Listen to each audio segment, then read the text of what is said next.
Vida transformada pela arte. Busca pelo lugar de fala. Desejo de proporcionar uma formação básica e digna às crianças e adolescentes do Bom Jardim. O artístico, unido ao trabalho social, já estava no sangue dessa mulher nascida na periferia de Fortaleza. Catiana Pena, desde pequena, viveu e bebeu da fonte da cultura. Sua história de vida foi transformada em um único desejo: atender e defender os direitos da juventude e de seus familiares, utilizando a arte e a cultura como estratégia pedagógica para o desenvolvimento humano.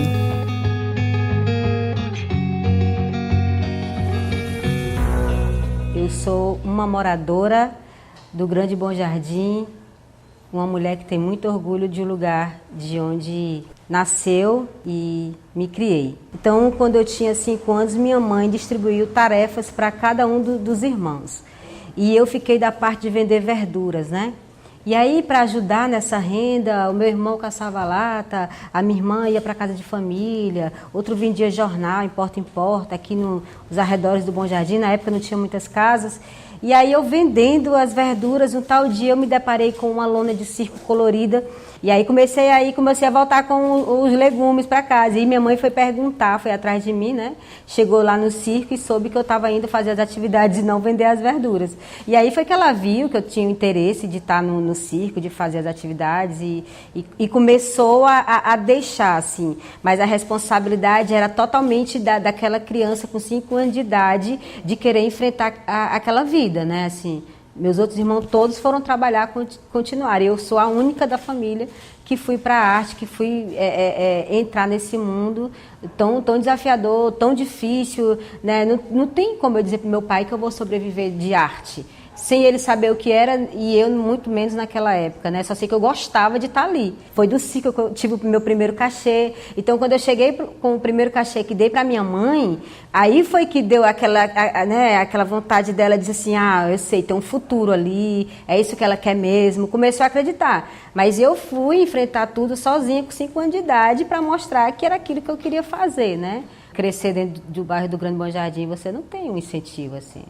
Você é projetado para ser mais um número de ou um adolescente grávida muito cedo, ou um adolescente que vai trabalhar em casa de família, ou um adolescente que vai ser mais um número na estatística dos homicídios, que é a nossa realidade. Eu passei 6 anos dentro do circo, né? Assim, muito dedicada à vida mesmo, com a arte. E aí foi o divisor de águas na minha vida, foi a entrada na Edisca. Que aí eu entrei com criança, né, assim, desesperada para ter uma mudança. O futuro que a gente está construindo está sendo bem lindo, está sendo bem forte para o que a gente quer chegar, né? Porque a minha preocupação hoje é oportunizar. Viver de arte é muito difícil, fazer arte, produzir arte.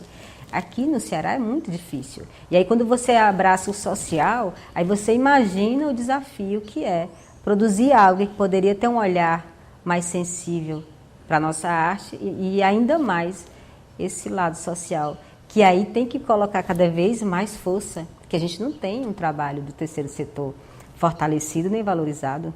O Instituto ele nasceu dessa necessidade da gente transformar a realidade de outras crianças que vêm desse mesmo lugar da Catiana, né? Então, quando eu resolvi abrir as portas da minha casa para dar a dança, né, para dar essa oportunidade, eu queria que tivesse dentro desse espaço tudo que a Catiana não teve, né? A Catiana não teve a comida, a Catiana atravessou a cidade para acessar o balé clássico, a Catiana deixou de muitas vezes ir para a escola para poder ir trabalhar. Aqui o carro-chefe é a dança. E depois a alimentação. Então todas as crianças elas recebem, né, o almoço e o jantar, e logo em seguida elas têm aula de português e matemática, porque eu não tive esse apoio da escola, né, assim, não tive esse incentivo de estudar. E daí eu fui entendendo que a responsabilidade foi aumentando. Comecei com 140, fui para 500, fui para 600, 700.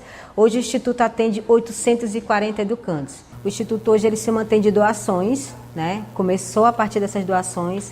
E hoje também nos arriscamos, né, através de editais, para poder a gente concorrer a algo mais estruturado da manutenção do time de todo o Instituto, né? Até para poder as atividades acontecerem.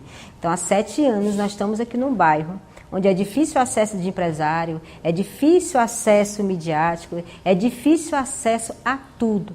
Então, isso nasce a partir de políticas públicas criadas por nós mesmos. Quando eu falo para vocês que o Instituto é importante, eu estou falando que ele deixou de ser só a dança, só o futebol, só aula de português e matemática.